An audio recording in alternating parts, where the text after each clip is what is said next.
The Dark Prism. The Mourning Star Part 3. The Dark Prism.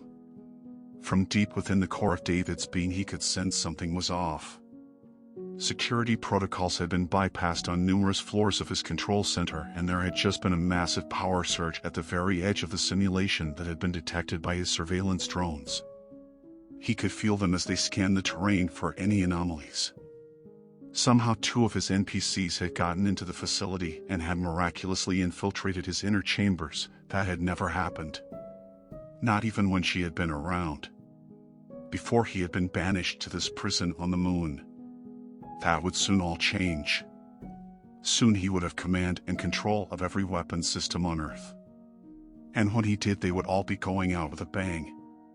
In the meantime, he had to deal with these security alerts. He looked down at the virtual console in front of him as the menus zoomed past faster than any biological human could follow before he paused the menu, bringing up his security options. Drones and robots of various shapes and sizes filled the screen, and he used his finger to scroll down the menu before stopping at the last one at the bottom. "Yes, this will do perfectly," he said in his deep electronic voice, the words crackling with static as he pressed the engage button under the diagram of a humanoid robot on the screen with only 2 words in block lettering above its muscular body: the wolf. Far away, in a dark cave deep in the darkest depths of the simulation, a creature as old as death opened his blood-red eyes, awake again after its long slumber. It stepped out of the cave and stared up at the sky. It was dusk. The moon would be out soon. Maya, James, and Eli stood on the sidewalk watching the cars drive past a small park before turning up the main street, driving past the red brick town hall next to the church they had seen in the distance before. "Bella, can you hear us? Do you know what we are supposed to do here?" Maya asked, speaking into the smartwatch on her wrist, feeling slightly foolish when there wasn't an answer. She said something about a record. "Maybe we should walk around and see if we see anything," James suggested, pointing across the street to the park. "We could head up that way." "Well, it's gotta be better than just standing here," Elijah said, looking both ways before sprinting across the street and waving back at them from the other side. Maya looked over at James and shrugged her shoulders before running across the street with James following just behind. There was an old woman sitting on a park bench with a small pouch feeding a group of chirping birds in front of her. Maya, James, and Eli slowly approached her, and she looked up at them just when they got a few feet from the birds. "Don't go scaring away my birdies now. The Lord knows the cats around here do plenty of that," she said, sprinkling some breadcrumbs on the concrete in front of her. "I don't think I've seen you around here before. Are you here for the festival?" James looked at Maya and shook his head, not sure what to say. "No, Maya said politely. "We just got here. We are looking for a record. Like an old music record. We didn't know there was a festival.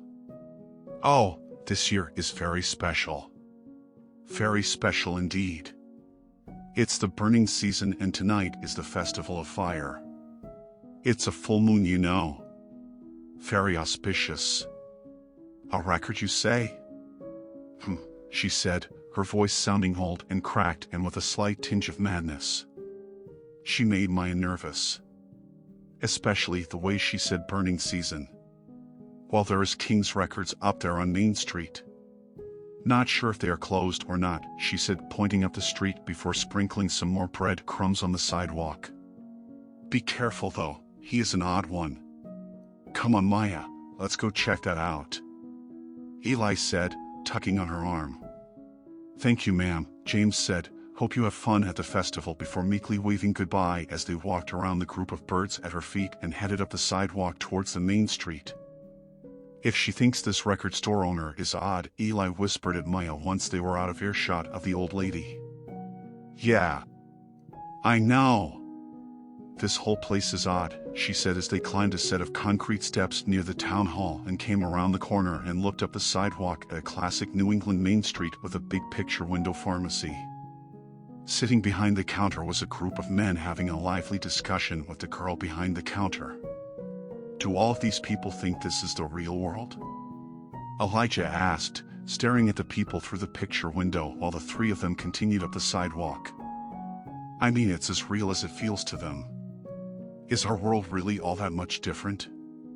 Maya asked, looking ahead at the shops. There was a small cafe called The Starving Artist, and across the street was what looked to be a second-hand clothing store called The Great Gatsby. It all seemed very quaint to Maya in an old-timey way. Cars and trucks were parked along the sidewalk, and at the end of the first block there was an intersection with a small blinking yellow light in the middle. I think that might be it, James said, pointing at a building just past the intersection on the left. He squinted his eyes and he could just make out the words King's Records on the faded old sign. Elijah and Maya followed his direction and saw the sign, all of them picking up the pace, almost racing up the sidewalk. Eli hopped down from the sidewalk to the street below and raced across the intersection diagonally. Hey, that's not fair, you are supposed to use the crosswalk, James called out before jumping down to the street himself with Maya at his heels. A few moments later the three of them were gasping for breath just outside of the entrance to the record store. After catching their breath they headed inside, the door creaking as they pushed it open. Inside, the owner was speaking to a woman behind the counter. Or at least that's how it appeared to Maya. Well, when was the last time he was in here? The woman standing behind the glass display case demanded the bearded man behind the register. I told you, Grace, I haven't seen him here in years. The only one of that crew I ever see nowadays is Michael. He came in a week ago looking at jazz records. Barely said boo, seemed a bit distracted to be honest, the man said. Maya looked over at James and whispered, didn't Bella tell us we needed to find a record that Michael had? Maybe we should ask this guy, she said, pointing her thumb at the clerk. He met her eyes from across the room. Can I help you folks? My name is Stephen and this is King's Records. Is there something you are looking for? The three of them slowly, apprehensively approached the counter. James stepped forward and cleared his throat. Hi, sir. We aren't from here. But our friend Belladonna, she told us we needed to find this record. And she said her friend's name was Michael. I know that sounds strange, but we overheard your conversation. We are here to help. Stephen looked carefully at the three of them, meeting each of their eyes one by one. If the Michael your friend told you to find is the same Michael that my friend Grace here was asking about, well, that seems to be a bit too much of a coincidence. Let me give him a call, and he stepped over to the computer to begin searching for Michael's phone number. Did your friend mention Benjamin? They said he killed himself, but I know my band, Grace said, tears clouding her eyes. I think it was that David. There was always something dark about that one, she said, harshly wiping the tears from the corner of her eyes.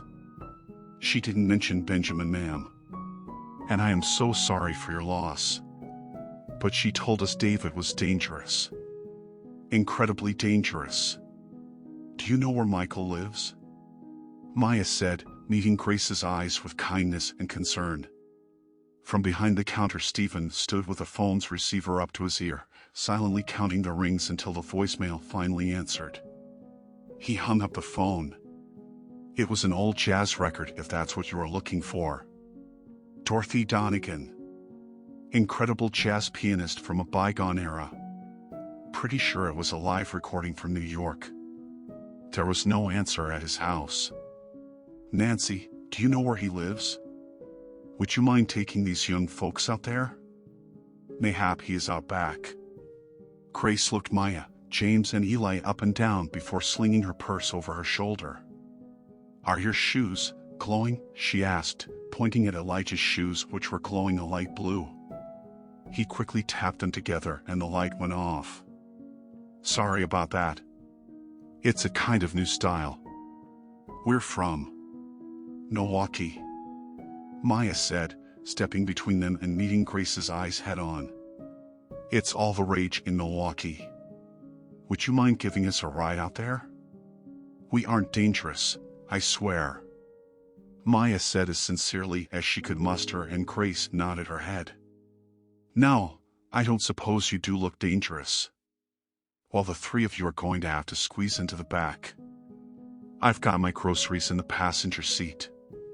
Come on, she said, leading them out towards the door while the three of them waved goodbye to the owner of the store, who waved back with a smile.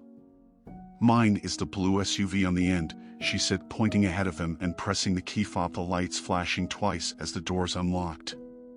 Just get in the back and be careful of the leather. And the three of them jumped in the back of the SUV while she opened the driver's side door and got behind the wheel. Seat belts, she called out as she pressed the start button next to the steering wheel, and the engine started up with a whir.